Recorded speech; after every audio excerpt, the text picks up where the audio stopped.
وہ واچ پہ رکھ دیا اس کو، ٹھیک ہے نا، وہ واچ پہ آ گیا ہے. اب جیسے وہ کراچی آئے گا، جیسے وہ یہاں پہ ہمارے ہفتے چڑھے گا، ہم اس کو گرفتار کروائیں گے، ہم اس کو وہ کریں گے. تو ایک پریشر اس پہ باقاعدہ آپ جو ہے نا اپنے سوشل میڈیا پر بھی اس چیز کو ڈال دو آپ، ٹھیک ہے نا. تھانے ہم گئے ہم نے وہاں پہ کمپلین کی ہے اور اس طرح سے جو ہے وہ ہم اس کے خلاف کارروائی کرنے جا رہے ہیں، ٹھیک ہے نا. تو جو علاقے کے لوگ ہوں گے ان کو بھی، کیونکہ دیکھیں میں آپ کو بتاؤں کہ ہم آپس میں کہ دیکھیں یہ جو دن ہوتے ہیں نا، ان دنوں میں ہم اس چیز کے متحمل نہیں ہیں.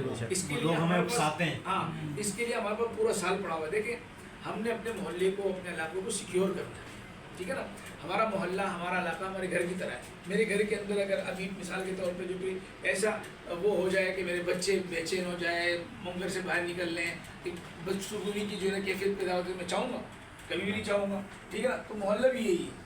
تو محلے میں اس وقت جو ہے ان دنوں میں ہمیں چاہیے کہ ہم اس چیز کو تھوڑا سا جو ہے اس سے اوائڈ کریں، ٹھیک ہے نا. ہاں جو لوگ ہیں ان پہ نظر ضرور ہم رکھیں، لیکن اس کو اس طریقے سے ہم ایکسپوز کریں، ہاں ہم اس طرح ایکسپوز کریں ان کو، اس طرح سے کریں کہ واقعی ہم کا مقابلہ بھی ہو جائے اور ہماری طرف جو ہے وہ انتشار بھی ہو جائے، ٹھیک ہے نا. ابھی مجھے انہوں نے میں باہر تھا، میں وہ آپ کے ضلع کے پاس تھا واٹی سلمان میں نا.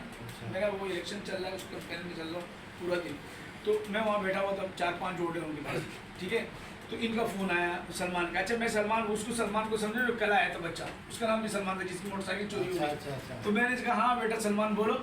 تو میں اس کو سمجھ رہا تھا. تو ان کو جب میں پشتوں میں بولا تو انہوں نے جب بات کی تو میں نے کہا تو مولانا سلمان صاحب ہے، ٹھیک ہے نا. تو